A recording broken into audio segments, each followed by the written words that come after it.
Today marks a significant milestone in the history of the natural resource sector of Ghana. Forests are key to combating climate change and protecting biodiversity.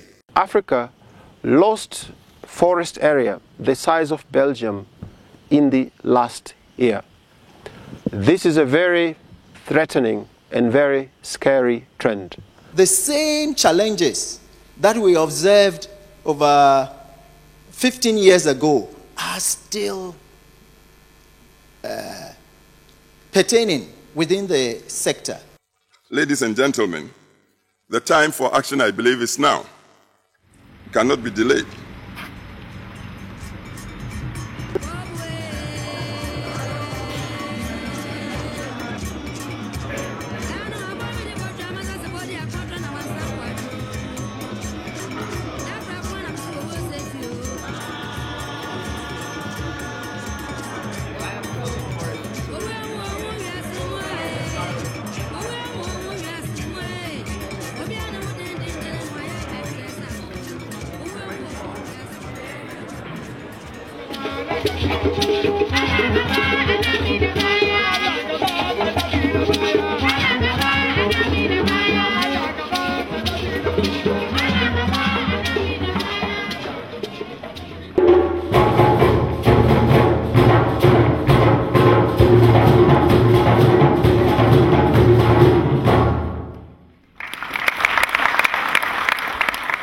I wish to extend my warmest welcome to you all. I think there's also really good news. There's a lot of disparate successes and learnings and commitments going on.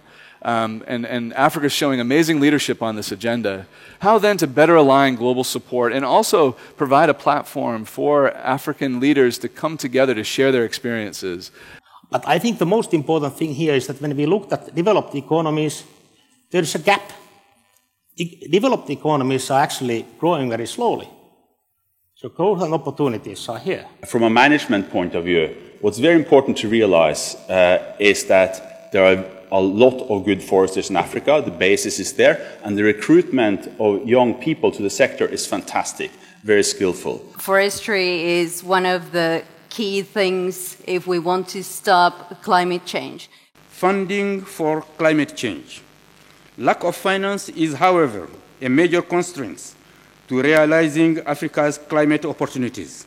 Something is needed. There's lots of money. Lots of money around in the world for investment money and also grants money. If we look at forestry investments, because we need at least 8 years till we have positive cash flow. But still, the money is there and it's not landing. You need to have a convincing business plan. And you need to be able to convince us that you thought through most things. You know, you thought through markets, you thought through whatever there needs to be to have a convincing argument and show that you actually know more than me. But you don't have the long-term means for it. You will never be able to keep up your promises. I have to realize that I'm a banker, but I'm also a forester. And I think forestry is about mind change. And also within FMO, it's a new activity for us, so you have to change people's mind and get them buy-in. But we really want to work also with other DFIs, and that's what we're going to do. With small initial grants, we can leverage big money. In Form Ghana, we believe in a few sustainability concepts. And in this, there's 3 main principles. We are at the crossroad to put interventions to reclaim the forest.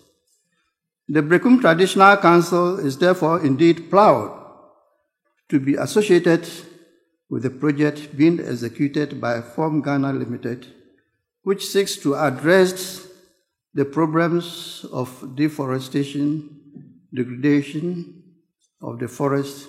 Kumasa is a company with one purpose: that's to get small farmers out of poverty. And the way we're planning to do that is by building a profitable microforestry company that can scale up really big. So traditional capitalism has unfortunately tended to result in a winner and a loser. Conscious capitalism focuses somewhere in the middle of this. It blends this heart and head to produce a company that focuses very strongly on creating not a winner and a loser, but a winner and a winner. Several companies in Africa including Form Ghana, have set up sustainable forestry projects based on a long-term approach and multi-stakeholder benefit. They understand that, let me put it this way, they understand what almost every farmer knows, that if you take something from the earth today, you need to put something back to be able to return tomorrow to harvest. But you need to have the right regulatory environment to encourage investments, both local and international. We tend to often look at benefits for companies coming from outside, forgetting that local businessmen need the same type of conditions that the foreign company needs to prosper. I think we had fantastic presentations. We cannot leave here, I think, if we are not able to conclude on some organizational aspects for follow-up and some priorities, so that we can bring out also a message. Please list your name. Thanks, and we can discuss more about this at the final panel just before we close. I believe that the discussions that you have had here will provide some ideas as to how our countries, our leaders, our people can build movements around planting trees. And I said, every child has to plant a tree every year, and we have to convince the Ghana Education Service to make it part of the curriculum. By the time the child completes a 6th grade, the child would have planted 6 trees. But that is not the most important thing. The most important thing is that by the time the child completes basic school, the child would have developed a culture of planting and nurturing trees. What touched me very much was that you were bringing it down to concrete action and a call for tree planting.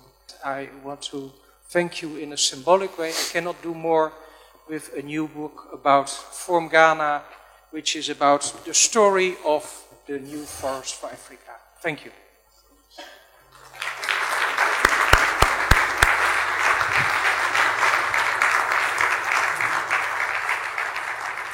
We are not in love with forests because we need to, but it's something that attaches to you. It's a personal drive. How do we assure that progress? Because the heart may drive, but still things need to be done.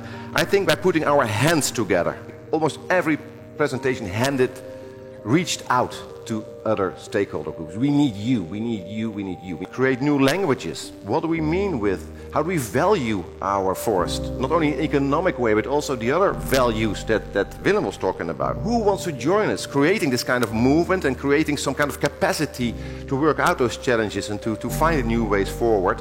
And we hope we can meet in person later this year during the upcoming forestry conference that is scheduled to take place in Tanzania in the second half of the year.